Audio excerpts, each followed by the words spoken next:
আসসালামু আলাইকুম গাইস। আমরা গিয়েছিলাম পালিয়েটি জমিদার বাড়ি, চারজন মিলে অনেক মজা করলাম। এই যে দেখতেছেন, ছবি তোলায় ব্যস্ত পুরাতন ভবনের সামনে। খুবই সুন্দর মনোরম পরিবেশ, নিরিবিলি।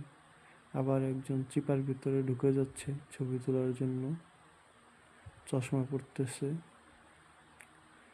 যাই হোক, ছবি তোলা চলতেছে খুবই সুন্দরভাবে।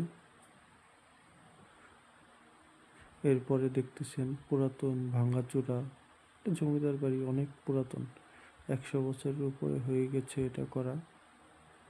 সবই এগুলা বাথরুম ছিল। এই যে পুরাতন বাথরুমগুলো, তার সামনে দিয়ে রাস্তা হেঁটে যাচ্ছে, আমি পিছন দিয়ে ভিডিও করতেছি। আবার চলে আসছি পুরাতন বিল্ডিংগুলোর কারুকার্য দেখার জন্য। কত সুন্দর নকশা ডিজাইন করা, অন্যরকম একটা মনোরম পরিবেশ। মনটা ভালো হয়ে যায় আর কি এগুলো দেখলে। এখানে আসলে ছবি তুলতে হবে, মানে ছবির উপরে আছে সবাই। আবার এদিকে দেখেন, ওই যে আমি চিবার মধ্যে বসে একটা ছবি তুলছি, সবাই যেহেতু তুললো তাই। তো যাই হোক, আমার ছবি তোলা শেষ।